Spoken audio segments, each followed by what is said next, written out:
Xyrem is a pharmaceutical product containing the active substance sodium oxybate, which is a central nervous system depressant. Xyrem is classified as a sedative and hypnotic medication, and it's primarily used to treat two conditions: narcolepsy with cataplexy and excessive daytime sleepiness, which are often associated with narcolepsy.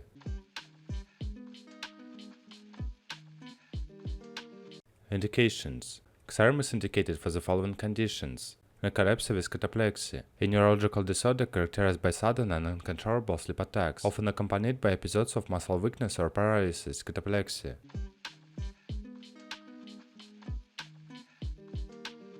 How to use: Xyrem is available as an oral solution and should be taken exactly as prescribed by a healthcare professional. The dosage and administration instructions are as follows. Xyrem dosing is individualized based on the patient's needs and response to treatment.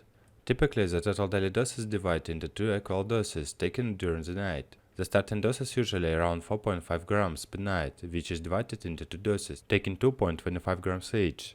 Xyrem is taken orally by drinking the solution. The first dose is usually taken at bedtime, and the second dose is taken 2.5 to 4 hours later. It's essential to follow the dosing schedule provided by a healthcare provider.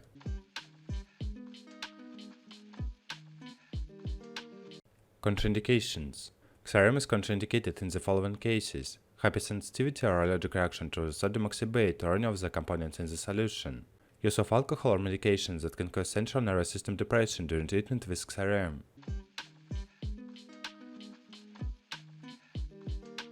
Special instructions: Xyrem is a controlled substance and should only be used under the supervision of a healthcare professional experienced in the treatment of narcolepsy. It's important to avoid alcohol and other sedatives while using Xyrem, as this can increase the risk of respiratory depression and other adverse effects.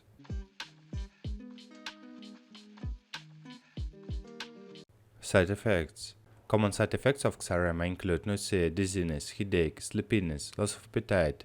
Serious side effects are rare but may include breathing difficulties, mood changes, allergic reactions, sleepwalking or other unusual behaviors during sleep.